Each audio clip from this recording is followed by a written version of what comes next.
በዚያ ዘመን የአራተኛው ክፍል ገዥ ሄሮድስ የኢየሱስን ዝና ሰማ። ለሎሌዎቹም ይህ መጥምቁ ዮሐንስ ነው፣ እርሱ ከሙታን ተነስቷል፣ ስለዚህም ኃይል በርሱ ይደረጋል አለ።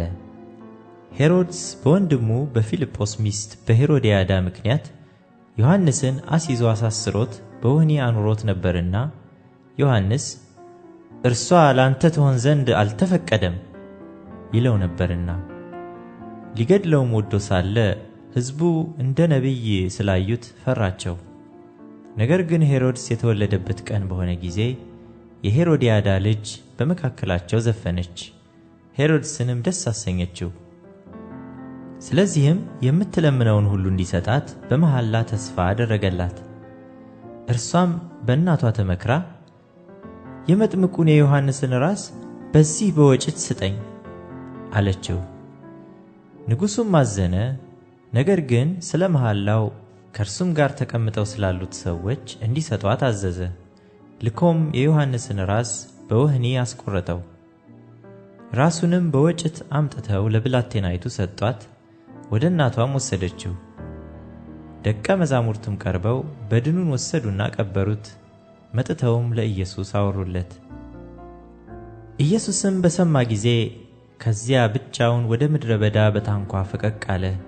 ሕዝቡም ሰምተው ከከተማዎቹ በእግር ተከተሉት። ወጥቶም ብዙ ሕዝብ አየና አዘነላቸው፣ ድውዮቻቸውንም ፈወሰ። በመሸም ጊዜ ደቀ መዛሙርቱ ወደ እርሱ ቀርበው ቦታው ምድረ በዳ ነው፣ አሁንም ሰዓቱ አልፏል። ወደ መንደሮች ሄደው ለራሳቸው ምግብ እንዲገዙ ሕዝቡን አሰናብት አሉት።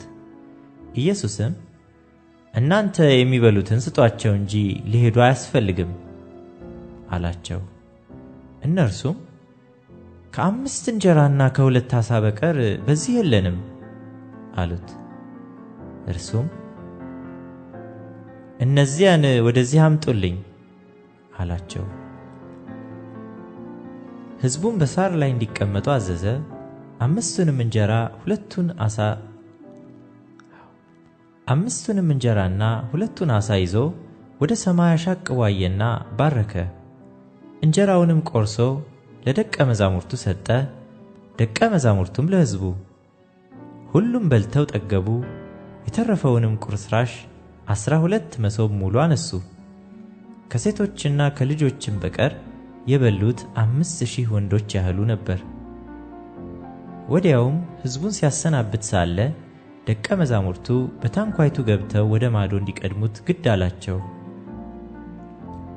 ሕዝቡንም አሰናብቶ ይጸልይ ዘንድ ብቻውን ወደ ተራራ ወጣ። በመሸም ጊዜ ብቻውን በዚያ ነበረ። ታንኳይቱም አሁን በባህር መካከል ሳለች ነፋስ ከወደፊት ነበርና በማዕበል ትጨነቅ ነበር። ከሌሊቱም በ4ኛው ክፍል ኢየሱስ በባህር ላይ የሄደ ወደ እነርሱ መጣ። ደቀ መዛሙርቱም በባህር ላይ ሲሄድ ባዩት ጊዜ ምትሃት ነው ብለው ታወኩ፣ በፍርሃትም ጮኹ። ወዲያውም ኢየሱስ ተናገራቸውና አይዟችሁ፣ እኔ ነኝ፣ አትፍሩ አላቸው። ጴጥሮስም መልሶ ጌታ ሆይ አንተስ ከሆንህ በውሃው ላይ ወደ አንተ እንድመጣ አዘዘኝ አለው። እርሱም ና አለው።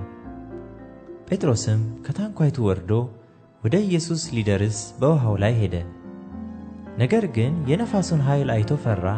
ሊሰጥምም በጀመረ ጊዜ ጌታ ሆይ አድነኝ ብሎ ጮኸ። ወዲያውም ኢየሱስ እጁን ዘርግቶ ያዘውና አንተ እምነት የጎደለህ ስለምን ተጠራጠርህ አለው። ወደ ታንኳይቱም በወጡ ጊዜ ነፋሱ ተወ። በታንኳይቱም የነበሩት በእውነት የእግዚአብሔር ልጅ ነህ ብለው ሰገዱለት። ተሻግረውም ወደ ጌንሴሬጥ ምድር መጡ። የዚያ ቦታ ሰዎችም ባወቁት ጊዜ በዙሪያው ወዳለው አገር ሁሉ ላኩ። ሕመምተኞችንም ሁሉ ወደ እርሱ አመጡ። የልብሱንም ጫፍ ብቻ ሊዳስሱ ይለምኑት ነበር። የዳሰሱትም ሁሉ ዳኑ። አሁን በሰማችሁት የእግዚአብሔር ቃል ለተባረካችሁ እናምናለን። ቀጣይ ዕለታዊ የእግዚአብሔር ቃል መልእክት ወደ እናንተ እንዲደርስ ሰብስክራይብ ያድርጉ። እንዲሁም ሼርና ላይክ በማድረግ በእግዚአብሔር መንግሥት ግንባታ ላይ አብረውን ይስሩ። እናመሰግናለን።